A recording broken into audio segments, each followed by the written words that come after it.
صدیق اسلام کے گلشن کا غنچہ ہے، اسلام گلستان رسالت کا صدیق محل مہکتا ہوا پھول ہے، صدیق پیغمبر کا معتمد ساتھی ہے، صدیق نبی کا جانشین اول ہے، صدیق نبوت کی مسند پر بیٹھنے والا پہلا انسان ہے، صدیق پیغمبر کے مزار کا ساتھی ہے، صدیق نبی کی غار کا ساتھی ہے، صدیق محمد کے دکھوں کا ساتھی ہے۔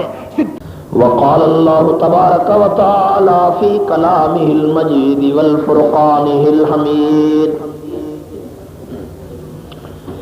اذ اخرجہ الذین کفروا ثانی اثنین اذ ہما فی الغار اذ یقول لصاحبہ لا تحزن ان اللہ معنا وقال في موضع آخر الذي جاء بالصدق وصدق به وقال في موضع آخر وسيجنبها الأتقى الذي يؤتي ماله يتزكى وما لأحد عنده من نعمة تجزى إلا ابتغاء وجه ربه الأعلى ولسوف يرضى صدق الله ورسوله النبي الكريم ونحن على ذلك لمن الشاهدين والشاكرين والحمد لله رب العالمين۔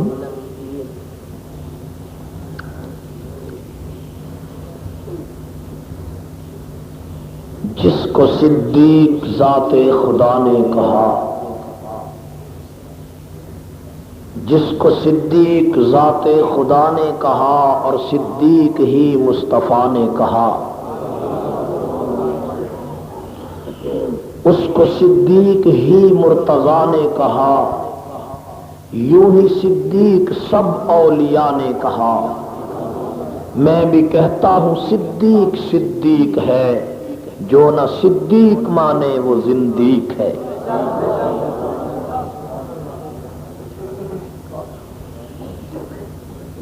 میرے واجب الاحترام بزرگوں اور دوستوں،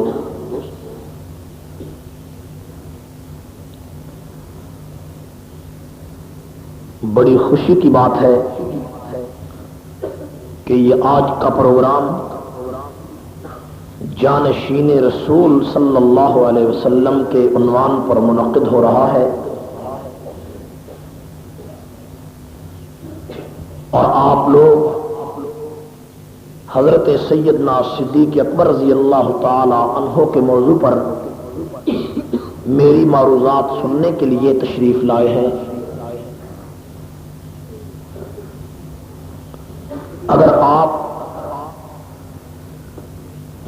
توجہ فرمائیں گے تو انشاءاللہ بہت ساری ایسی باتیں ضرور آپ کے سامنے آئیں گی جو عام طور پر بیان نہیں کی جاتی۔ میرے دوستو، نبی کا کلمہ صلی اللہ علیہ وسلم بہت سارے لوگوں نے پڑھا ہے،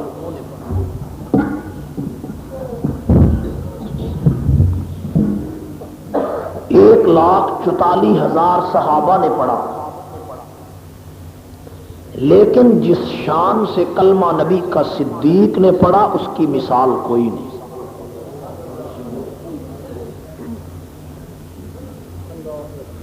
حضرت ابو بکر صدیق رضی اللہ تعالی عنہ 18 سال کی عمر سے حضور کے دوست تھے، 18 سال کی عمر سے لے کر 61 سال کی عمر تک صدیق نبی کا دوست رہا۔ 18 سال کی عمر سے لے کر 61 سال کی عمر تک 1,44,000 صحابہ میں اس قدر زیادہ نبی کی رفاقت کسی کو نہیں ملی۔ جو 22 سال نبی کو نبوت ملنے سے پہلے نبی کا ساتھی ہو اور 23 سال نبی بننے کے بعد نبی کا ساتھی ہو، 43 سال کی مدت کو تھوڑی مدت ہوتی۔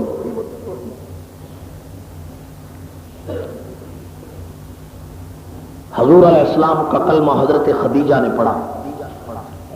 حضرت خدیجہ حضور کی بیوی ہے، حضرت خدیجہ حضور کی، تو بیوی نے شوہر کا کلمہ پڑھ لیا، کوئی بڑی بات نہیں۔ حضرت علی کی عمر حضور کی نبوت کے دعوے کے وقت، آپ کی بعثت کے وقت 6 سال تھی۔ 6 سال کے بچے نے اپنے آقا کا کلمہ پڑھ لیا، جس کے گھر سے وہ روٹی کھاتا ہے، کوئی کمال نہیں۔ ام ایمن حضور کی رضائی والدہ ہے، اس نے اپنے رضائی بیٹے نبی کا کلمہ پڑھ لیا، کوئی بڑی بات نہیں۔ زید ابن حارثہ حضور کے غلام ہیں، غلام نے آقا کا کلمہ پڑھ لیا، کوئی بڑی بات نہیں۔ لیکن جب ایک 38 سال کے تاجر ابو بکر صدیق نے نبی کا کلمہ پڑھا تو مکے میں کوہرام مچ گئی۔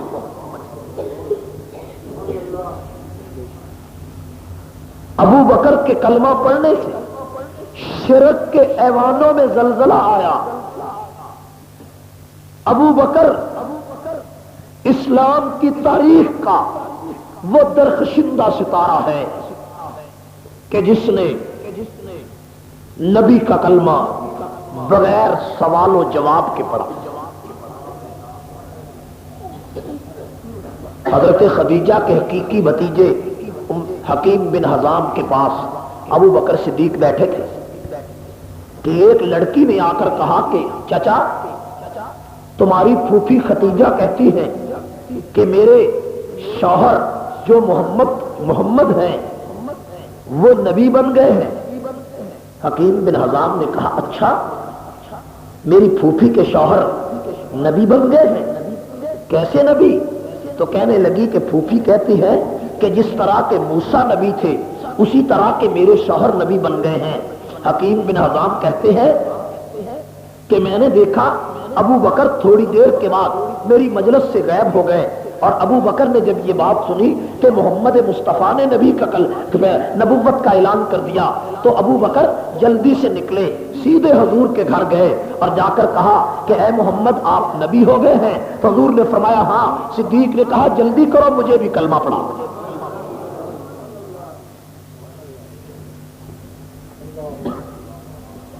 اس طرح کسی نے کلمہ پڑھا ہو تو بتاؤ۔ حضور نے فرمایا میں نے جس پر کلمہ پیش کیا، کسی نے کہا شام کو پڑھوں گا، کسی نے کہا صبح کو پڑھوں گا، کسی نے کہا اپنے باپ سے پوچھوں گا، حتیٰ کہ حضرت علی سے کہا کلمہ پڑھ لے تو انہوں نے کہا میں ابو طالب سے پوچھوں گا۔ لیکن ایک صدیق ہے کہ جس نے دور سے میری بات سنی تو بھاگا ہوا محمد کی غلامی کے لیے آیا۔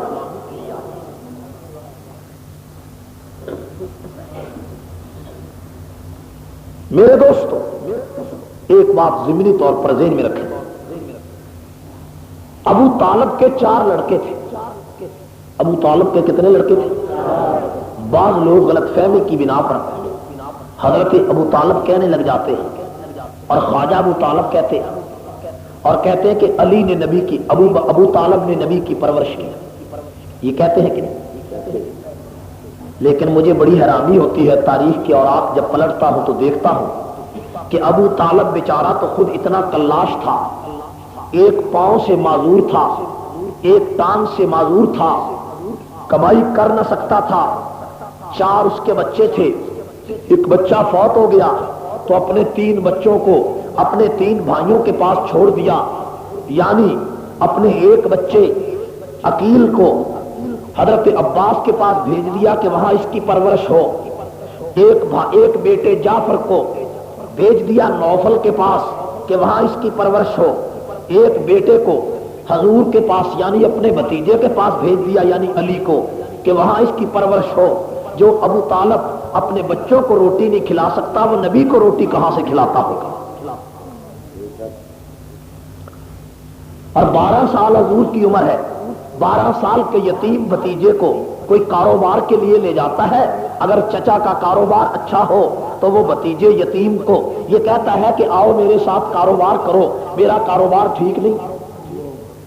بعض لوگ کہتے ہیں جی ابو طالب نے نبی کا کلمہ پڑھ لیا تھا.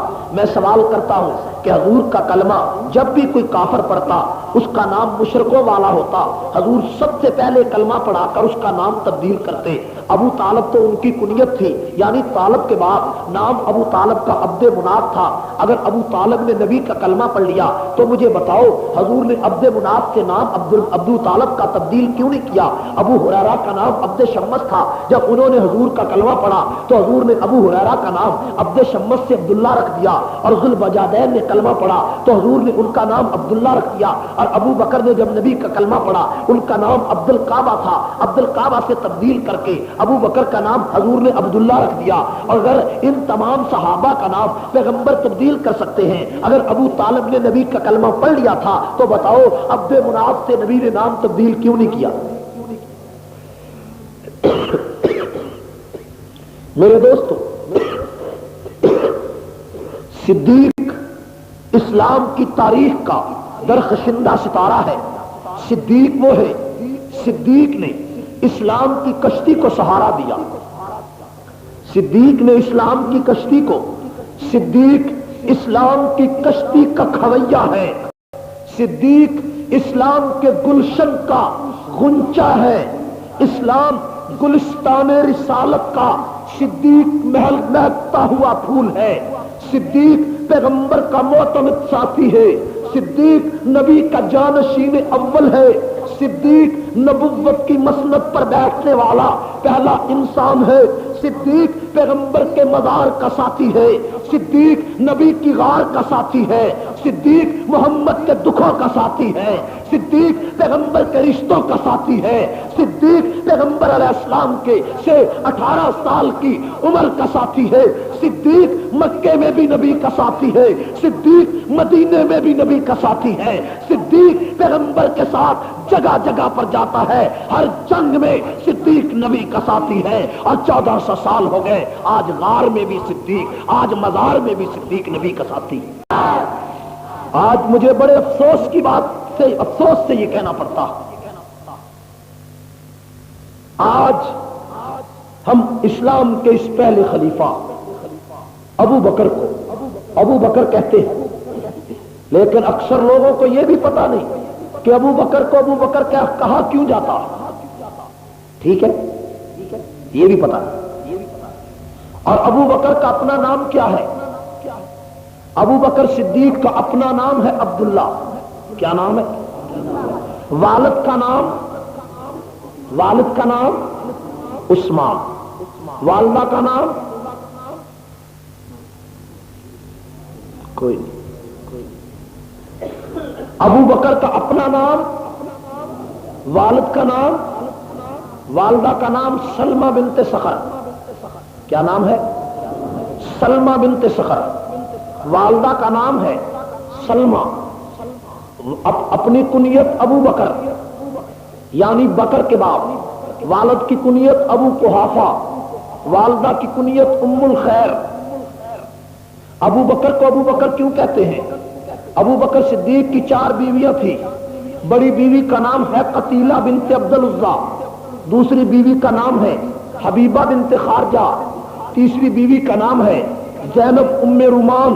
چوتھی بیوی کا نام ہے اسماء بنت امیس. صدیق کی یہ 4 بیویاں ہیں. ان 4 بیویوں کے 3 لڑکے اور 3 لڑکیاں ہیں. بڑے لڑکے کا نام عبد الرحمن ہے, دوسرے لڑکے کا نام عبداللہ ہے, تیسرے لڑکے کا نام محمد ہے. بڑی لڑکی کا نام اسماء ہے, دوسری لڑکی کا نام عائشہ ہے, تیسری لڑکی کا نام ام کلثوم ہے. یہ 3 لڑکے اور 3 لڑکیاں ہیں. ابو بکر کے کسی لڑکے کا نام بکر نہیں ہے. ابو بکر کا معنی تو بکر کے باپ ہے. اگر ان کے کسی لڑکے کا نام بکر نہیں تو پھر آپ کو ابو بکر کیوں کہتے ہیں؟ سوال پیدا ہوتا ہے یا نہیں؟ ابو بکر کو ابو بکر کہتے کیوں ہیں؟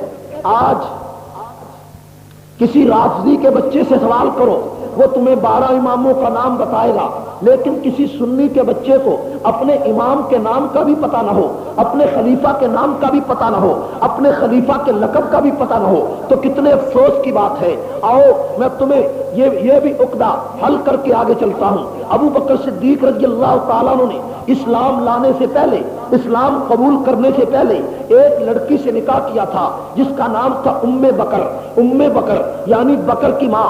اس لڑکی کا پہلے ایک خامد تھا جو فوت ہو چکا تھا، اس خامد سے اس لڑکی کا ایک لڑکا تھا جس کا نام بکر تھا، تو اس لڑکی کی کنیت تھی ام بکر یعنی بکر کی ماں۔ وہ بکر ایک بچہ تھا اس عورت کی گود میں جس سے صدیق اکبر نے پہلا اسلام سے پہلے نکاح کیا تھا، اس لڑکی کا نام ام بکر تھا۔ تو جب اب صدیق اکبر نے اس ام بکر سے نکاح کیا تو وہ عورت ام بکر کہلاتی تھی یعنی بکر کی ماں، اور صدیق اکبر اس لڑکے کے ستیلے باپ بن کر ابو بکر کہلائے یعنی بکر کے باپ۔ ابو بکر کو ابو بکر اس لیے کہا جاتا ہے کہ وہ بکر ایک ستیلا بچہ تھا صدیق اکبر کا، جس کی وجہ سے ابو بکر کو ابو بکر کہا جاتا ہے۔ ایک رافضی مجھے کہنے لگا کہ ابو بکر صدیق نے جو 4 عورتوں سے نکاح کیا، کیا صدیق اکبر کا ایک بیوی پہ گزارا نہیں ہوتا تھا؟ میں نے کہا کہ تمہیں صدیق کی ایک بیوی پر اعتراض ہے، لیکن مجھے یہ بتا 4 بیویوں پر اعتراض ہے، اور بیک وقت ایک سے زیادہ کبھی صدیق کی بیوی نہیں رہی، لیکن اگر بیک وقت 4 بیویاں بھی ہوتی تب بھی اعتراض کی کوئی بات نہ تھی۔ مجھے بتاؤ حضرت علی رضی اللہ تعالیٰ عنہ کی 9 بیویاں تھیں، اور 9 بیویوں کے 15 لڑکے اور 18 لڑکیاں۔ صدیق کی 4 بیویوں پر اعتراض ہے اور حضرت علی کی 9 بیویوں کا کوئی پتہ نہیں۔ حضرت علی کی بیک وقت 4 بیویاں رہی ہیں اور کل 9 بیویاں ہیں، 15 لڑکے اور 18 لڑکیاں ہیں، اور یہ علیحدہ بات ہے کہ ان 15 لڑکوں میں 2 لڑکوں کا نام ابو بکر ہے، ایک لڑکے کا نام عمر ہے، 3 لڑکوں کا نام عثمان ہے، ایک لڑکے کا نام معاویہ ہے، ایک لڑکی کا نام عائشہ ہے، ایک لڑکی کا نام حفصہ ہے، ایک لڑکی کا نام ام حبیبہ ہے، ایک لڑکی کا نام صفیہ ہے، ایک لڑکی کا نام میمونہ ہے۔ یہ علی المرتضیٰ کی بیٹیاں ہیں، یہ علی کے بیٹے ہیں۔ مجھے بتاؤ اگر ابو بکر سے علی المرتضیٰ کو دشمنی تھی، نعوذ باللہ اختلاف تھا، تو کوئی آدمی مجھے بتائے کہ خلافت تو زبردستی بقول تمہارے ابو بکر نے قبضہ کر لیا، لیکن بچوں کا نام بھی ابو بکر نے زبردستی اپنے نام پر لکھوا دیا۔ ایک رافضی مجھے کہنے لگا ٹھیک ہے، ابو بکر کا نام علی نے اپنے بچوں کا نام رکھا، عمر کا نام رکھا، عثمان کا نام رکھا، یہ اس لیے رکھا کہ دشمن ہر وقت سامنے رہے، دشمن ہر وقت، اس لیے دشمنوں کا نام رکھا۔ میں نے کہا اس طرح کرو، آئندہ تم کسی بچے کا نام شمر رکھو، تم اپنے کسی بچے کا نام یزید رکھو، کسی کا نام ابن زیاد رکھو، تاکہ تمہارے دشمن ہر وقت تمہارے سامنے رہے اور صبح سے لے کر شام تک ان کی پٹائی کرتے رہو، تاکہ دشمن سامنے رہے، تاکہ دشمن۔ میرے دوستو ایک بات ذہن میں رکھیں تاکہ میں اپنی معروضات شروع کر سکوں۔ ہر پیغمبر کا، توجہ ہے نا میری، ہر نبی جب دنیا میں آتا ہے تو اپنے پہلے گزرے ہوئے نبی کی تصدیق کرتا ہے، اپنے پہلے گزرے ہوئے نبی کی اور آنے والے نبی کی خوشخبری دیتا ہے۔ پہلے گزرے ہوئے کی تصدیق کرتا ہے اور آنے والے کی۔ دیکھو حضرت عیسیٰ علیہ السلام دنیا میں تشریف لائے، قرآن کہتا ہے مصدقا لما بین یدی من التوراۃ، عیسیٰ تشریف لائے، تصدیق کرتے تھے کہ تورات کتاب سچی ہے، موسیٰ نبی سچے ہیں۔ عیسیٰ نے تصدیق کی کہ جو تورات مجھ سے پہلے آئی ہے، نبی موسیٰ جو پہلے آئے ہیں وہ سچے ہیں۔ قرآن کہتا ہے عیسیٰ پہلے کے لیے مصدق ہیں، اور فرمایا وَمُبَشِّرًا بِرَسُولٍ یَأْتِی مِن بَعْدِہ اسْمُہُ احمد، اور میرے بعد آخر الزمان ایک نبی آئے گا، حضور علیہ السلام آئیں گے۔ دیکھو عیسیٰ پہلے کے لیے مصدق ہے اور آنے والے کے لیے مبشر ہے۔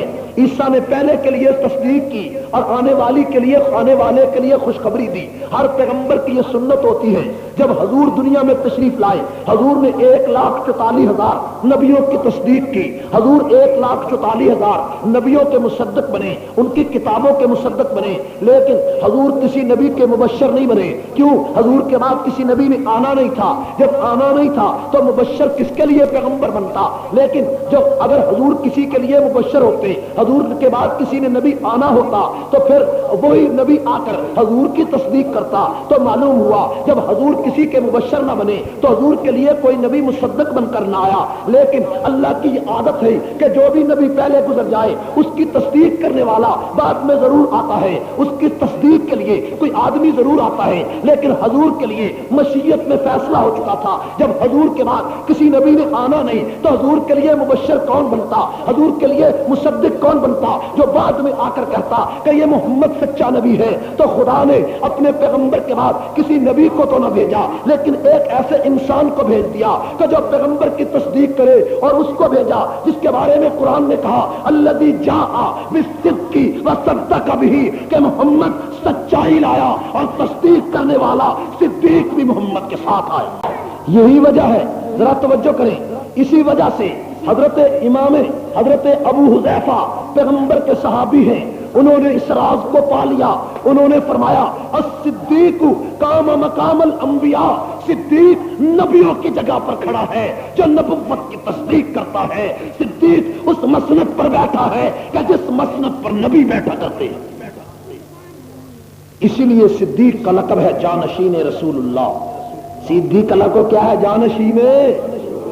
ایک لفظ پہ ذرا غور فرمائیں.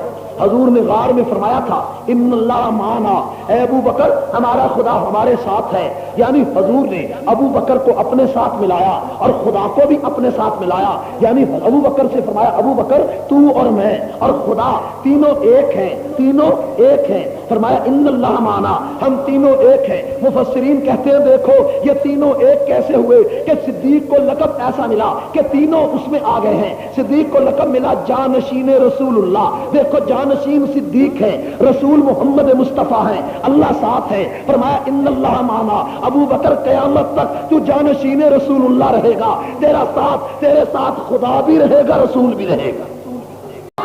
میرے دوستو, حضور علیہ الصلوۃ والسلام نے صدیق پر اعتماد کا اظہار کیا.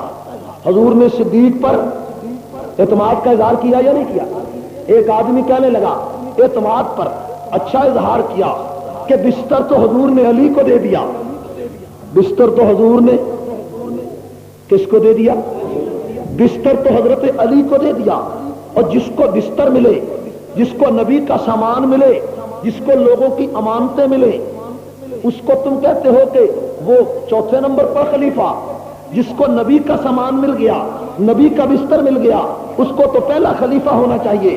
میں نے کہا کہ جس کو بستر ملا اگر وہ پہلا خلیفہ ہے تو وہ کون ہے جس کو بستر والا ملا؟ ایک کو بستر ملا, ایک کو بستر والا ملا. ہجرت کی رات میں بڑے فیصلے کیے ہیں. ہجرت کی رات میں ہم دیکھتے ہیں کہ رات ایک ہے, کہو رات ایک ہے. اس ایک رات میں ایک آدمی سوتا رہا, دوسرا جاگتا رہا. ایک آدمی آرام کرتا رہا, دوسرا پہاڑوں کی چڑھائی چڑھتا رہا. ایک آرام کرتا رہا, دوسرا پتھروں پہ چڑھتا رہا. ایک آرام کرتا رہا, دوسرا غار میں اترتا رہا. ایک بستر کے مزے لوٹتا رہا, ایک بستر والے کے مزے لوٹتا رہا. میرے دوستو ذرا آپ توجہ فرمائیں. ہجرت کی رات ہے, 19 سردار پیغمبر علیہ الصلوۃ والسلام کے شہید کرنے کے لیے ارد گرد کھڑے ہیں. اور آپ کو یہ بھی معلوم ہونا چاہیے کہ ہجرت کا یہ واقعہ, ہجرت کا یہ واقعہ جس میں نبی نے ہجرت فرمائی ہے, یہ ہجرت کا واقعہ بعد میں پیش آیا. معراج کا واقعہ پہلے پیش آیا. ٹھیک ہے, معراج پہلے ہوا نا, اور معراج سے 1 سال کے بعد ہجرت ہوئی. یہ معراج پہلے کیوں ہوا؟ خدا نے معراج نبی کو پہلے کیوں کرایا, ہجرت بعد میں کیوں کرائی؟ معراج کا سفر آسمانوں کا سفر تھا اور ہجرت کا سفر مدینے کا سفر تھا. ایک مدینے میں نبی کے ساتھ گیا، ایک آسمانوں پہ نبی کے ساتھ گیا۔ اللہ نے دنیا کو دکھلانا تھا، او لوگوں نبی کے اس سفر کو بھی دیکھو، نبی کے اس سفر کو بھی دیکھو، نبی کے اس سفر کے ساتھی کو بھی دیکھو، نبی کے اس سفر کے ساتھی کو بھی دیکھو، اس سفر کے ساتھی کی وفا کو بھی دیکھو، اس سفر کے ساتھی کی وفا کو بھی دیکھو، نبی کے اس رفیق جبریل کو بھی دیکھو، نبی کے اس رفیق صدیق کو بھی دیکھو، اس کی رفاقت کو بھی دیکھو، اس کی رفاقت کو بھی دیکھو، اس کی وفا کو بھی دیکھو، اس کی وفا کو بھی دیکھو، اس کی یاری کو بھی دیکھو، اس کی یاری کو بھی دیکھو، اس کی اداؤں کو دیکھو، اس کی اداؤں کو دیکھو۔ اس کی ادا موڑ پر ختم ہو گئی، اس کی ادا قبر تک جاری ہے۔ اپنی اپنی ادا ہے، اپنی اپنی وفا ہے۔ اور دنیا کے لوگوں ابو بکر میں اور جبریل میں بڑا فرق ہے، اور دنیا کے لوگوں راتیں دو ہیں، کہو راتیں، ایک ہجرت کی رات ہے، ایک معراج کی رات ہے، اور رفیق نبی کے دو ہیں۔ راتیں نبی کی، راتیں پیغمبر علیہ السلام کے لیے دو ہیں، اور رفیق نبی کے دو ہیں۔ ان دونوں رفیقوں کو دیکھو، ایک رفیق ہے جو نبیوں کے بعد انسانوں کا سردار ہے، اور ایک رفیق ہے جو فرشتوں کا سردار ہے۔ اور دنیا کے لوگوں تم نبیوں کی بات کرتے ہو، میں کہتا ہوں کہ جبریل بھی صدیق کا مقابلہ نہیں کر سکتا۔ جبریل فرشتوں کا سردار ہے، جبریل کس کا سردار ہے؟ اور صدیق نبیوں کے بعد انسانوں کا سردار ہے یا نہیں ہے؟ لیکن اب دیکھو مرتبہ کس کا زیادہ ہے، اور مرتبہ پیغمبر نے کھول دیا کہ جو معراج کی رات نبی کا ساتھی بنا، جو معراج کی رات نبی کا ساتھی بنا وہ نبی کو جگانے آیا، اور جو ہجرت کی رات نبی کا ساتھی بنا اس کو نبی جگانے آیا۔ فرق ہے یا نہیں؟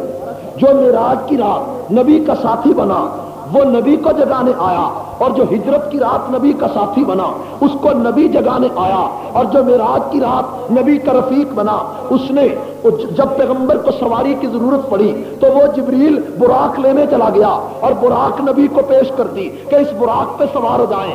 لیکن ہجرت کے سفر میں جب سواری کی ضرورت پڑی تو ابو بکر براق لینے نہیں گیا، خود محمد کی سواری بن گیا۔ اور صدیق نے اسی رات دنیا کو فیصلہ سنا دیا تھا کہ پیغمبر میرے کندھے پر سوار ہوتا ہے، اور جس کندھے پر، جس سواری پر نبی سوار ہو جائے، اور بھلا وہ بھی کبھی کسی سے پیچھے رہی ہے کہ سواری پہ نبی سوار ہو۔ اور پیغمبر نے تو یہ سواریوں کے فیصلے بچپن میں کر دیے تھے جب پیغمبر حلیمہ کی سواری پہ چڑھا تھا، اور وہ سواری پیچھے نہیں رہا کرتی، نبی صدیق پہ سوار ہوتا ہے، صدیق بھی سب سے آگے نکل گیا۔ راتیں دو ہیں، کہو راتیں، رفیق دو ہیں، راتیں دو ہیں، رفیق دو ہیں، وفائیں دو ہیں، ادائیں دو ہیں، الفت دو کی ہے، پیار دو کا ہے، یاری دو کی ہے۔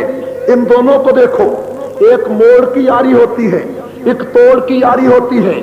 عطا اللہ شاہ بخاری کہتے ہیں کہ موڑ پر جبریل پہنچا تو موڑ پر کہا اگر منہ یکسر برتر پرم فروغ تجلا بسوزت پرم، ایک پر بھی اوپر اڑتا ہوں اللہ کی تجلی میرے پروں کو جلا دیتی ہے۔ یعنی جبریل ایسا ساتھی ہے کہ موڑ پر اپنے پروں کو بچانے کے لیے پیچھے ہٹ گیا۔ عطا اللہ شاہ کہتے اس وقت اس جگہ پر ہوتا صدیق نبی کے ساتھ، اس کے پر نہیں جسم بھی جل جاتا، محمد کا ساتھ کبھی نہ چھوڑتا۔ یہ صدیق کی وفا تھی، کہو یہ کس کی وفا تھی؟ میرے دوستو صدیق نے یاری نبی سے نبھائی ہے، اور اس ہجرت کے رفیق کی وفاؤں کو دیکھو کہ جبریل تو موڑ پر نبی کا ساتھ چھوڑ گیا اور نبی کو تنہا چھوڑ دیا، لیکن صدیق نے تو کبھی بھی نبی کو تنہا نہ چھوڑا۔ اور دیکھو لوگوں صدیق کیسے تنہا چھوڑتا ہے۔ پیغمبر مکے کی گلیوں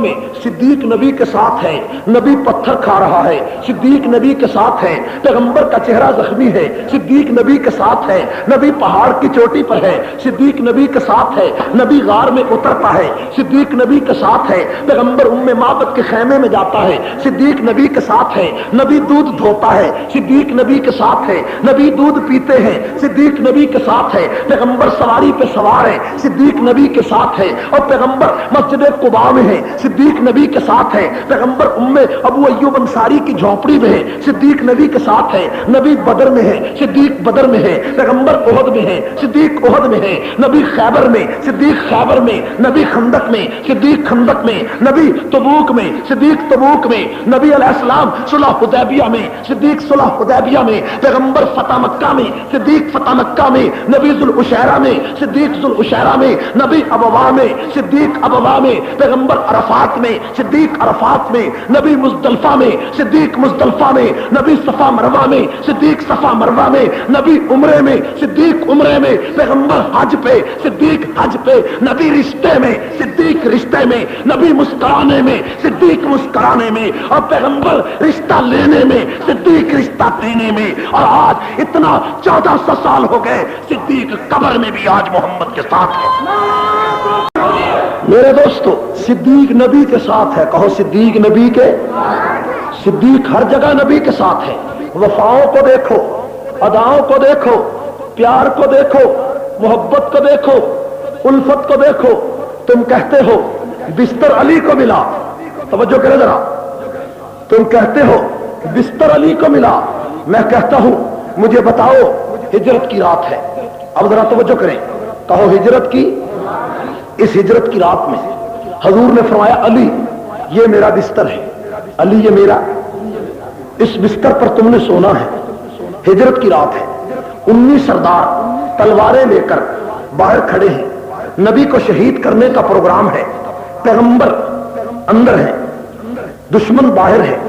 پیغمبر نے فرمایا علی تم میرے بستر پر لیٹ جاؤ، میں جاتا ہوں، تم میرے بستر پر لیٹ جاؤ۔ میں ایک بات توجہ سے ذہن میں رکھیں کہ حضرت علی کو نبی نے بستر پر لٹایا، ٹھیک ہے، بستر پر علی کو لٹایا، نبی کے شعبے میں علی کو شہید بھی کیا جا سکتا تھا، ٹھیک ہے نا بھائی، نبی کے شعبے میں علی کو رضی اللہ تعالی شہید بھی کیا جا سکتا تھا۔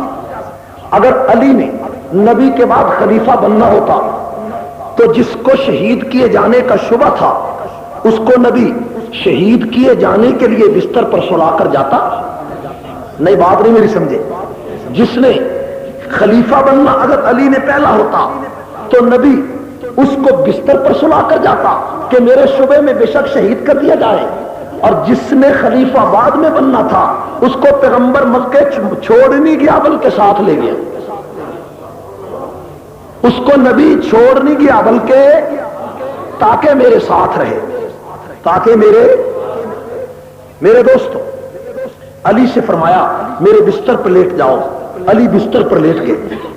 اور اب ایک اور سوال پیدا ہوتا ہے کہ علی تو بستر پر لیٹ گئے، نبی تلواروں کے نیچے سے اکیلے گزرنا چاہتے ہیں، اکیلے، کیا یہ بات حضرت علی کی غیرت کے خلاف نہیں تھی کہ تلواریں 19 چمک رہی ہیں اور نبی علیہ السلام سے کہہ دیا کہ ٹھیک ہے میں سوتا ہوں اور تم چلے جاؤ، پیغمبر کو تنہا چھوڑ دیا کہ نبی اکیلے ہی تلواروں کے نیچے سے گزر جائیں، کوئی پرواہ نہیں، نبی تلواروں کے نیچے سے اکیلے گزر جاتے۔ علی المرتضیٰ کو چاہیے تھا یہ فرماتے کہ اے پیغمبر جہاں آپ نے جانا ہے میں آپ کو چھوڑ آتا ہوں، بعد میں آ کر سو جاؤں گا۔ یہ بات علی المرتضیٰ کی غیرت کے خلاف تھی کہ نبی کو تنہا چھوڑ دیا، لیکن اللہ کی مشیت میں یہ بات تھی کہ علی بستر پر لیٹ جائے، نبی اکیلا ہی گزر جائے۔ کیوں؟ اللہ کو پتا تھا کہ اگر آج کی رات علی نبی کے ساتھ ہوا، علی نے نبی کے ساتھ مل کر تلواروں کے نیچے سے مشرکوں کا مقابلہ کر کے تلواروں کے نیچے سے جب نبی گزرے علی بھی ساتھ ہوتا تو 14ویں صدی کا ملنگ آج یہ کہتا کہ علی نبی کا مشکل کشا تھا، علی نے ہی نبی کو تلواروں سے بچا دیا تھا، اس لیے کہ علی مشکل کشا تھا۔ اللہ نے فرمایا یہ فیصلہ بھی میں آج ہی حل کر دیتا ہوں کہ اے پیغمبر علی کو بستر پہ سلا دے اور تو خود تلواروں کے نیچے سے گزر جا، تاکہ 14ویں صدی کے ذاکر کو پتا چل جائے کہ مشکل کشا نہ علی ہے نہ نبی ہے، تاکہ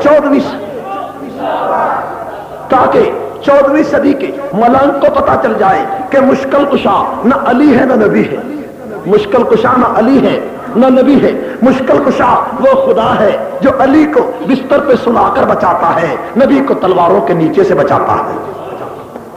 مشکل کشا وہ خدا ہے، علی بستر پہ، کہو علی، نبی تلواروں کے نیچے سے تنہا گزر گئے۔ اے علی تمہیں نیند آ گئی؟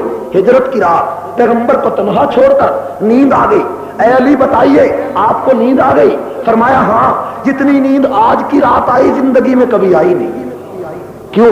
اس لیے نیند آئی کہ بستر نبی کا تھا، بستر وہ تھا جس پر قرآن اترتا تھا، بستر وہ تھا جس پر علی بستر پہ، کہو علی۔ اب سب ایک اور بات دین میں رکھیں، دو آدمی ہیں، رات ایک ہے، کہو دو آدمی ہے رات ایک، علی ہے ایک صدیق ہے، ایک سویا ہے ایک جاگتا ہے، ایک سویا ہے ایک، سونے والے سے پوچھو سویا کیوں، جاگنے والے سے پوچھو جاگا کیوں، ایک کے سونے کا راز معلوم کرو، ایک کے جاگنے کا راز معلوم کرو، علی سویا کیوں صدیق جاگا کیوں، یہ فیصلہ، یہ مسئلہ حل ہو جائے تو خلافت کا مسئلہ آج ہی حل ہو جاتا۔ علی سویا کیوں، علی صدیق جاگا کیوں، توجہ کرے ذرا، علی سویا کیوں صدیق جاگا کیوں، علی سوتا رہا صدیق جاگتا رہا۔ علی المرتضیٰ نے فرمایا اس لیے میں سو گیا کہ میرے پاس امانتیں تھی لوگوں کی، میرے پاس امانتیں تھی۔ حضور نے فرمایا علی یہ امانت ہے، یہ کپڑا ہے، یہ جو کی بوری ہے، یہ ستو کا توڑا ہے، یہ چاندی کی بالی ہے، یہ کچھ برتن ہیں، یہ کچھ زیورات ہیں، لوگوں نے مجھے امانت دی ہیں، اے علی یہ امانتیں اپنے پاس رکھو اور صبح کوئی امانتیں لوگوں کو واپس دے دینا۔ علی المرتضیٰ نے فرمایا رضی اللہ تعالیٰ عنہ نے کہ یہ امانتیں جو نبی نے مجھے دی تھی، یہ امانتیں بہت سستی تھی، اتنی قیمت ان کی نہ تھی، اس لیے میں بے فکر ہو کر سرانے امانتیں رکھی اور میں سو گیا۔ میں یہاں شیخ لاہوری میں یہاں کے خطیب صاحب کے پاس آؤں اور یہاں آ کر میں مولانا سے یہ کہوں جناب یہ 1,00,000 روپیہ امانت کے طور پر آپ رکھ لیں، میں دوسرے دن جاتا ہوا لے لوں گا۔ مولانا فرمائیں گے جناب اتنی بڑی رقم میں کبھی گھر میں نہیں رکھ سکتا، جب میں ان کو امانت زور سے دے دوں گا تو یہ امانت لے کر اپنے جناب علی گھر جائیں گے اور گھر کے اندر پیٹی کھول کر اس کے نیچے برتن اٹھا کر اس کے نیچے وہ پیسے رکھیں گے، پھر برتن رکھیں گے، پھر کپڑے رکھیں گے، پھر پیٹی کو بند کریں گے، تالا لگائیں گے، پھر بھی نہ ان کو نیند آئے گی نہ گھر والی کو نیند آئے گی۔ کیوں؟ اس لیے کہ امانت بڑی مہنگی ہے، امانت مہنگی ہوتی ہے تو نیند نہیں آیا کرتی۔ علی نے فرمایا اے علی اے دنیا کے لوگوں میں اس لیے سو گیا کہ جو امانتیں نبی نے مجھے دی تھی ان کی قیمت زیادہ نہ تھی۔ صدیق نے کہا مجھے نیند اس لیے نہیں آئی کہ جو امانت میری گود میں تھی اس کی قیمت ہی کوئی نہیں تھی، جو امانت میری گود میں تھی اس کی قیمت ہی۔ ابو بکر نے فرمایا امانت میری گود میں وہ تھی، سر میری گود میں وہ تھا جس سر کا ذکر قرآن میں آتا ہے۔ ابو بکر نے فرمایا میری گود میں وہ سر تھا جس سر کا ذکر قرآن میں آیا، میری گود میں وہ نبی تھا جس نبی کی آنکھوں کا ذکر آیا تو قرآن نے ما زاغ البصر وما طغیٰ کہا، جس کے ہونٹوں کا ذکر آیا قرآن نے کہا لا تحرک بہ لسانک لتعجل بہ، اور جس پیغمبر کے سینے کا ذکر آیا قرآن نے کہا الم نشرح لک صدرک، اور جس پیغمبر کے ہاتھوں کا ذکر آیا قرآن نے کہا ید اللہ فوق ایدیہم، جس پیغمبر کے شہر کا ذکر آیا قرآن نے کہا لا اقسم بہذا البلد، اور جس پیغمبر کے زمانے کا ذکر آیا قرآن نے کہا والعصر مجھے تیرے زمانے کی قسم ہے، اور جس کے دانتوں کا ذکر آیا قرآن نے کہا یاسین مجھے تیرے دانتوں کی قسم ہے، اور جس کی چادر کا ذکر آیا قرآن نے کہا یا ایھا المزمل مجھے اے پیغمبر مجھے اے چادر والے، اور جس کے کمبل کا ذکر آیا قرآن نے یا ایھا المدثر کہا، جس کے اخلاق کی بات آئی قرآن نے کہا انک لعلی خلق عظیم، جس کے کردار کا ذکر آیا قرآن نے کہا لقد کان لکم فی رسول اللہ اسوۃ حسنہ، اور جس کی رحمت کا ذکر آیا قرآن نے کہا وما ارسلناک الا رحمۃ للعالمین، جس کی صفتوں کا ذکر آیا قرآن نے جس کو رؤوف کہا، رحیم کہا، کریم کہا، اطیب الانبیاء کہا، اشرف الانبیاء کہا، امام الانبیاء کہا، اسلم الانبیاء کہا، دنیا کو بتا دیا کہ اس پیغمبر سے بہتر دنیا میں کوئی پیغمبر نہیں۔ عرش پر یہ گیا تو عرش اعلیٰ ہو گیا، فرش پر آیا تو فرش اعلیٰ ہو گیا۔ صدیق نے کہا میری جھولی میں آیا تو صدیق کا مقدر سنور گیا۔ یہ ابو بکر کی وفا ہے، کہو یہ ابو بکر کی، ذرا توجہ کریں، ہجرت کی رات ہے، کہو ہجرت کی، نبی گھر سے نکلے، نبی حاجیوں کو پتا ہے، حاجیوں کو پتا ہے کہ خانہ کعبہ سے دوسری طرف صفا مروہ کی طرف سے نکلیں، ابو جہل کے مکان کی جگہ پر جہاں لیٹرین بنے ہوئے ہیں وہاں سے نکل کر آگے جائیں مکہ مکرمہ میں تو چھتا بازار آتا ہے۔ بھئی کوئی حاجی ہے یہاں؟ ہے نا؟ چھتا بازار دیکھا ہے مکے میں؟ ہے نا چھتا بازار؟ اس چھتا بازار میں جہاں چھت ختم ہوتی ہے وہاں ایک لائبریری ہے جس کا نام ہے مکتبہ حرم مکی. یہ لائبریری سعودی حکومت نے بنائی ہے.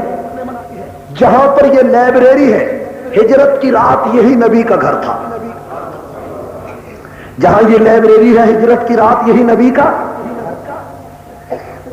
وہاں سے آئے واپس خانہ کعبہ سے گزر کر دوسری طرف باب ملک عبدالعزیز کے سامنے محلہ مسفلہ ہے. اس محلہ مسفلہ میں ایک گلی ہے جس کا نام ہے زقاق ابی بکر، یعنی ابو بکر والی گلی. اس گلی میں آگے جائیں تو ایک مسجد ابو بکر ہے. جہاں مسجد ابو بکر ہے ہجرت کی رات صدیق کا گھر یہاں تھا، اس مسجد کی جگہ پر. اب ذرا توجہ کریں، میں نے جغرافیہ آپ کو ہجرت کا سمجھا دیا کہ پیغمبر اپنے گھر سے چلے، نبی اپنے ابو بکر کے گھر آنا ہے. راستے میں خانہ کعبہ ہے، راستے میں ابو بکر، نبی اپنے گھر سے چلے، ابو بکر کے گھر آنا چاہتے ہیں، راستے میں خانہ کعبہ ہے. پیغمبر کعبے کے قریب پہنچتا ہے تو نبی نے کعبے کو دیکھ کر فرمایا اے کعبہ میں تجھے کبھی نہ چھوڑتا اگر یہاں کی قوم مجھے دھکے نہ دیتی. نبی رونے لگے. پیغمبر نے 2 نفل پڑھے. عثمان ابن ابی طلحہ جو مشرکین کی طرف سے کلید بردار کعبہ تھے، نبی نے فرمایا مجھے چابی دے دے میں کعبے کے اندر داخل ہو کر نماز پڑھ لوں. اس نے کہا میں چابی نہیں دے سکتا. پیغمبر باہر ہی نماز پڑھ کر آگے چل دیے. یہ نبی کا اخلاق تھا، یہ نبی کا خلق تھا کہ آج تو پیغمبر بغیر کعبے میں داخل ہوئے جناب باہر ہی نفل پڑھ کر نبی روتے ہوئے یہاں سے جا رہے ہیں. لیکن آج سے 8 سال کے بعد جب پیغمبر فاتح بن کر خانہ کعبہ میں داخل ہوا تو یہی عثمان ابن ابی طلحہ چابیاں خانہ کعبہ کی لے کر نبی کے پاس آتا ہے کہ اے پیغمبر یہ چابیاں لے لو، اور رو رہا ہے. حضور نے فرمایا عثمان تو وہی ہے جس نے ہجرت کی رات مجھے چابی نہ دی تھی؟ فرمایا ہاں میں گناہگار ہوں. یہ کہا اور کہا کہ اے پیغمبر میں آپ کا کلمہ پڑھتا ہوں. حضور نے فرمایا اگر تو میرا کلمہ پڑھتا ہے تو جا، یہ چابی تیرے پاس قیامت تک تیری اولاد کے پاس رہے گی. آج خانہ کعبہ کی چابی اسی خاندان کے پاس ہے. ہجرت کی رات ہے، پیغمبر کعبے سے باہر رو رو کر نفل پڑھ کر آگے چل دیے ہیں. آج کی رات نبی اللہ کے گھر میں نہیں ٹھہرا بلکہ پیغمبر کعبے سے گزر کر ابو بکر کے گھر جا رہا ہے. میرے دوستو ذرا توجہ تو کریں، اس عشق کو تو دیکھیں، اس محبت کو تو دیکھیں. تیرے اوپر 751 کا مقدمہ ہو جائے، 16 MPO لگ جائے، 307 لگ جائے، 302 لگ جائے، 325 کا مقدمہ درج ہو جائے، تو اپنے ساتھی کو نہیں بتاتا، اپنے پڑوسی کو نہیں بتاتا، اپنے قریبی کو نہیں بتاتا. کیوں بھئی پولیس کو مخبری نہ کر دے، مجھے گرفتار نہ کر لے، میں قبل از گرفتاری ضمانت کراتا ہوں. جس پر تجھے اعتبار نہ ہو اس کے پاس تو نہیں جاتا، اس کے پاس نہیں پھٹکتا، اس کو نہیں بتاتا، چھپ چھپ کر پھرتا ہے. اور جس کا تجھے اعتماد ہے اسی کے پاس جاتا ہے. تو اتنا سیانا ہے کہ تجھ پر گرفت آ جائے تو وفادار آدمی کو تلاش کرتا ہے. اور پیغمبر کو اپنے سے زیادہ سیانا بھی نہیں سمجھتا کہ نبی کا اپنے گھر سے نکل کر کعبے سے بھی گزر کر اس گھر میں جاتا ہے جس گھر کو وفادار سمجھتا ہے. اگر ابو بکر وفادار نہ تھا ہجرت کی رات کسی اور کے گھر میں پیغمبر کیوں نہ گیا؟ صدیق کا دروازہ صدیق پیغمبر نے کیوں کھٹکھٹایا؟ تو اتنا وفادار ہے کہ تجھ پر پریشانی آئے تو وفادار کو تلاش کرے، نبی پہ پریشانی آئے تو نبی اس کو تلاش کرے. نعوذ باللہ جس نے پیغمبر کی بیٹی کو دھکا دینا تھا، جس نے باغ فدق کو چھیننا تھا، جس نے پیغمبر سے وفا نہ کرنی تھی. اور میرے دوست تو پیغمبر کی عظمت پہ اعتماد نہیں کرتا، تجھے تو نبی کی وفاؤں پہ اعتبار نہیں ہے. آج کی رات عرش کو پتا چلا، فرش کو پتا چلا، فرشتوں کو پتا چلا، ملکوت کو پتا چلا، فضاؤں کو پتا چلا کہ اس روئے زمین پر ایک انسان صدیق ہے جو محمد کا ہمراز ہے. پیغمبر نے جا کر صدیق کا دروازہ کھٹکھٹایا. ذرا توجہ کر، نبوت صداقت کے دروازے پہ کھڑی ہے. نبی نے دروازہ کھٹکھٹایا. اگر خدا چاہتا تو صدیق کو پہلے بتا دیتا کہ ابو بکر تیرے دروازے پر نبی آ رہا ہے، دروازہ کھول دے. لیکن خدا نے نہیں بتایا. اگر خدا بتا دیتا دروازہ نبی کیسے کھٹکھٹاتا؟ خدا نے تو اس دروازے کی کھٹکھٹاہٹ کو فرشتوں کو سنانا تھا، دنیا کو بتانا تھا. او لوگوں دیکھو نبوت کس کا دروازہ کھٹکھٹاتی ہے. نبوت خدا کے دروازے کے بعد آ کر صدیق کا دروازہ کھٹکھٹاتی ہے. دروازہ کھٹکھٹایا گیا، ابو بکر باہر نکلے، من دکل باپ کہا، کون ہے دروازہ کھٹکھٹانے والا؟ پیغمبر نے جب جواب دیا کہ میں محمد رسول اللہ ہوں تو ابو بکر نے جوتا نہیں پہنا، ابو بکر بھاگے ہوئے آتے ہیں، فرمایا فدا کا امی و ابی یا رسول اللہ، میرے ماں باپ آپ پر قربان ہو جائیں، اے اللہ کے نبی خود چل کر آئے ہیں، حکم ابو بکر کو کر دیتے، ابو بکر سر کے بل آ جاتا، آپ نے خود تکلیف فرمائی ہے اور ساری دنیا آپ کے دروازے پہ جاتی ہے، جبریل آپ کے دروازے پہ، میکائیل آپ کے دروازے پہ، رؤسا آپ کے دروازے پہ، فقہا آپ کے دروازے پہ، صحابی آپ کے دروازے پہ، ساری دنیا آپ کے دروازے پہ، لیکن آج اے پیغمبر تم چل کر میرے دروازے پہ آئے ہو۔ حضور نے فرمایا صدیق آیا نہیں ہوں بھیجا گیا، آیا نہیں ہوں بھیجا گیا۔ اللہ نے دنیا کو بتانا تھا کہ دروازہ ایک ہے جس پر چل کر پیغمبر گیا، دروازہ ایک ہے جس پر چل کر حضور نے فرمایا ابو بکر چلنا ہے، حضور نے فرمایا ابو بکر، حضور نے فرمایا ابو بکر چلنا ہے۔ صدیق نے یہ نہیں پوچھا، تاریخ کی کتابیں اٹھا کر دیکھو، صدیق نے ایک مرتبہ بھی نہیں پوچھا کہ کہاں چلنا ہے، حضور نے فرمایا چلنا ہے، صدیق نے کہا چلو، حضور نے فرمایا چلنا ہے، صدیق نے کہا چلو۔ کہاں چلنا ہے؟ اگر ابو بکر پوچھ لیتے کہاں چلنا ہے تو آج کا رافضی کہتا کہ ابو بکر نبی کا ہمراز نہ تھا، ابو بکر نبی کا ہمدم تھا، ساتھی تھا، ہمراز تھا، محرم راز تھا، اسرار و محبت کا تاجدار تھا، اور صداقت اور معیت کا محور تھا صدیق، کہ نبی نے فرمایا چلو، ابو بکر نے، نبی نے فرمایا چلنا ہے، صدیق نے کہا چلو۔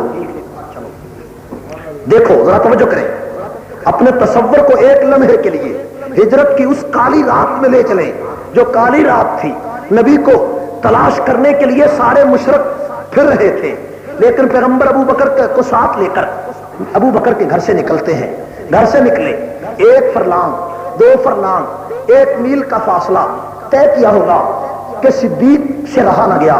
صدیق نے فرمایا رضی اللہ تعالیٰ عنہ، اے اللہ کے نبی مجھ سے برداشت نہیں ہوتا کہ ان پتھروں پر آپ پیدل چلیں، یہ برداشت نہیں ہوتا کہ آپ یہاں پیدل چلیں، ابو بکر کیا کریں؟ فرمایا اے اللہ کے نبی میرا جی چاہتا ہے آپ میرے کندھے پر سوار ہو جائیں، میرا جی چاہتا ہے آپ میرے کندھے پر سوار ہو جائیں۔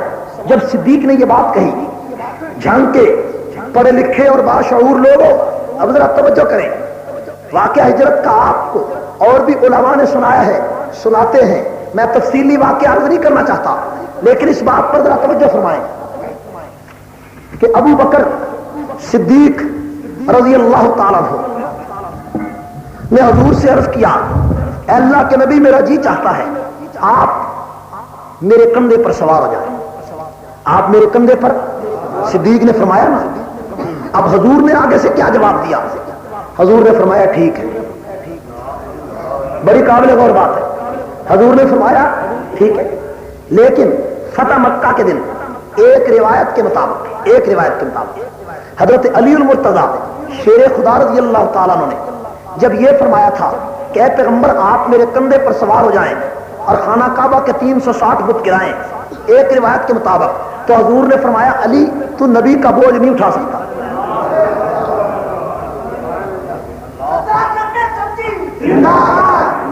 فتح مکہ کے دن علی نے فرمایا کہ آپ میرے کندھے پر سوار ہو جائیں، تو حضور نے فرمایا علی تو نبی کا بوجھ نہیں اٹھا سکتا، لیکن ہجرت کی رات جب صدیق نے کہا میرے کندھے پر سوار ہو جائیں تو حضور نے یہ نہیں فرمایا تو نبی کا بوجھ نہیں اٹھا سکتا۔ حضور نے یہ کیوں نہیں فرمایا؟ اس لیے کہ نبی کو پتا تھا کہ میری امت میں ایک صدیق ہی تو ہے جو میرا بوجھ اٹھائے گا،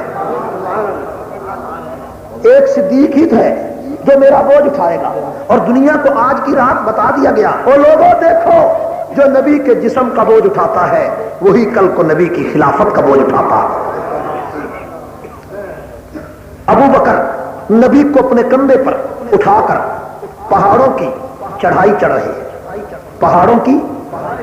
ابو بکر نے جب نبی کو اپنے کندھے پر اٹھایا ہے، توجہ کریں، ابن حجر اسقلانی فرماتے ہیں کہ ابو بکر صدیق کے کندھے پر نبی کا وجود ہے، اور آج تک لوگوں تم نے سنا ہے کہ 1,24,000 نبیوں کے کندھے پر مہر نبوت ہوتی ہے، لیکن صدیق، ابن حجر کہتا ہے صدیق تیری قسمت پہ قربان جائیں، نبیوں کے کندھے پر مہر نبوت ہے، تیرے کندھے پہ وجود نبوت ہے۔ نبیوں کے کندھے پر توجہ ہے نا؟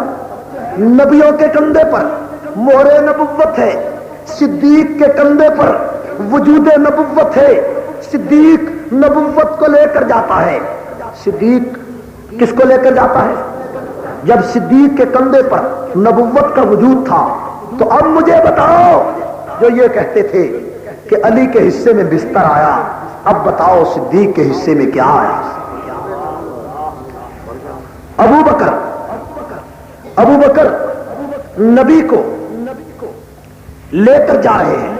جب ابو بکر نبی کو لے کر جاتے ہیں تو مجھے بتاؤ تو صحیح، صدیق کے کندھے پر جب نبوت سوار ہے تو پھر معلوم ہوا کہ صدیق تو نبی کو لے کر جاتا ہے، علی بستر کو لے کر جاتا ہے، صدیق بستر والے کو لے کر جاتا ہے۔ اور حضور نے فرمایا کہ ایک نبی کا بوجھ 40 بہشتی مردوں کے برابر ہے، ایک نبی کا بوجھ 40 بہشتی مردوں کے برابر ہے، اور ایک بہشتی مرد کا بوجھ 1000 دنیا کے مردوں کے برابر ہے۔ اب سوال پیدا ہوتا ہے، عقل نہیں مانتی، سوال پیدا ہوتا ہے کہ 1000 بہشتی مردوں کا بوجھ، 40,000 دنیا کے مردوں کا بوجھ ابو بکر نے کیسے اٹھا لیا؟ ابو بکر اس پہاڑ پر کیسے چڑھ گیا جس پہاڑ پر آج پاکستان کا جوان حاجی بھی نہیں چڑھتا اور بوڑھا بھی نہیں چڑھتا؟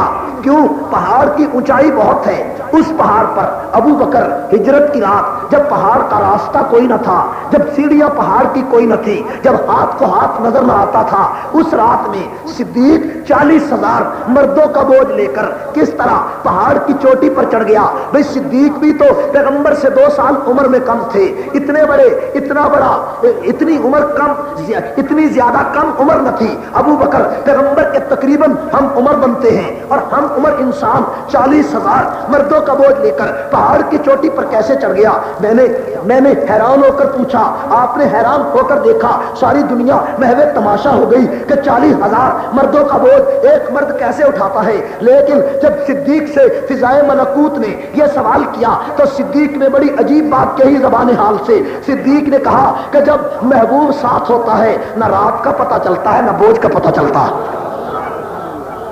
صدیق محبوب کو لے کر جاتا ہے۔ آپ نے دیکھا ہوگا آج کل کی من گھڑت محبتوں کو دیکھو، کسی جناب علی ایسے آدمی سے جس سے آپ کو محبت ہے لے کر آج کی رات کوئی آدمی بیٹھ جاتا ہے تو رات کا گزرتے کا پتہ ہی نہیں چلتا ہے۔ جس کی نئی شادی ہوتی ہے وہ رات کو جب رات گزارتا ہے پہلی رات تو وہ صبح کو کہتا ہے رات گزر کے پتہ ہی نہیں چلا ہے۔ یہ دنیا کی من گھڑت محبت ہے، لیکن صدیق کو وہ اصلی عشق ہے۔ صدیق محو تماشا عشق پیغمبر ہے، صدیق گلستان نبوت کا مہکتا ہوا پھول ہے۔ صدیق نے کہا کہ یہ میرا پیغمبر ہے، یہ میرا محبوب ہے، جس کے چہرے کو دیکھ کر مجھے جلا ملتی ہے، جس کی الفت کو دیکھ کر مجھے جوانی ملتی ہے، جس کی صداقت، جس کی نبوت کو دیکھ کر صدیق کو رانائی ملتی ہے، صدیق کو ملاحت ملتی ہے، صدیق کو جمال ملتا ہے۔ آج وہ محبوب ابو بکر کے کندھوں پر ہے اور ابو بکر اس کو لے کر پہاڑوں پہ چڑھ رہا۔ پہاڑوں کی چڑھائی آ گئی، کہو پہاڑوں کی۔ جس وقت پہاڑوں کی چڑھائی آتی، سور کا پہاڑ چڑھ گئے، اوپر پہنچے، اب دیکھو غار میں اترنا ہے، صدیق کنارے پر ہیں۔ فرمایا اللہ کے نبی آپ آرام فرمائیں، اپنی پگڑی آدھی پھاڑ کر نیچے بچھائی ہے، پیغمبر کو آرام کے لیے کہہ دیا ہے۔ خود ابو بکر غار میں اتر گیا ہے۔ ابو بکر کو احساس ہوگا کہ اس غار میں سانپ ہے، اس غار میں بچھو ہے، اس غار میں کوئی جناب علی کالا بھی ہے جو مجھے ڈنگ لگائے گا۔ لیکن ابو بکر کو اس رات کالوں کا کوئی فکر نہ تھا، اس لیے کہ ابو بکر جانتا تھا کہ اگر آج کسی کالے نے مجھے ڈنگ لگایا تو مجھے پرواہ اس لیے نہیں ہے کہ میں ایسا طبیب ساتھ لایا ہوں جو مرم پٹی کرتا رہے گا۔ ابو بکر صدیق کے پیغمبر کو کنارے پر بٹھا کر نیچے اترتے ہیں، غار کی بلوں کی صفائی کرتے ہیں، غار کی صفائی کرتے ہیں، بلوں میں کپڑا دیتے ہیں، ایک بل بچ جاتی ہے، وہاں ایڑی رکھتے ہیں، یہ واقعہ آپ نے سنا ہوگا، اور ایڑی رکھ کر فرمایا اللہ کے نبی آپ تشریف لائیں۔ حضور نیچے تشریف لے گئے، ابو بکر نے فرمایا آپ آرام کریں، آپ تھک گئے ہوں گے۔ اب دیکھو پیغمبر آرام کرتے ہیں، پوری اس غار پوری کے اندر ایک آدمی اس وقت سو نہ سکتا تھا، کہاں سو؟ میرے دوستو پیغمبر نے سوال کیا ہوگا، صدیق نے فرمایا میری جھولی حاضر ہے، آپ سر رکھیں، نبی علیہ السلام نے اپنا سر صدیق کی گود میں رکھا. ابن حجر اسقلانی کہتا ہے کہ جب پیغمبر کا سر صدیق کی گود میں آیا تو یوں معلوم ہوتا تھا کہ جیسے رحل کے اوپر قرآن پڑا ہوا ہے. ابو بکر صدیق کی گود میں نبی کا سر ہے اور ابو بکر اسی حالت میں بیٹھ چکا ہے. اسی حالت میں ابو بکر اطمینان کا اظہار کرتا ہے. ابو بکر کو تو دولت مل گئی ہے, ابو بکر کو تو جناب علی آسمان و زمین کی قیمت مل گئی ہے, ابو بکر کو تو ساری دنیا مل گئی ہے, ابو بکر کو نبوت کا سر مل گیا ہے, ابو بکر کو نبوت مل گئی ہے. تم کہتے ہو کہ علی کو بستر ملا, میں کہتا ہوں علی کو تو بستر ملا لیکن صدیق خود نبی کا بستر بن گیا. صدیق خود نبی کا بستر بن گیا. اب دیکھو صدیق نبی کا پہرا دے رہا ہے. ایک سانپ کالے رنگ والا سانپ, کالا اپنی بل سے نکلتا ہے. ابو بکر کی ایڑی کو ڈنگ لگاتا ہے. کالے نے ڈنگ لگانا تھا اور اللہ نے دنیا کو بتایا کہ کالوں کی عادت قیامت تک یہ رہے گی کہ صدیق کو ڈنگ لگاتے رہیں گے.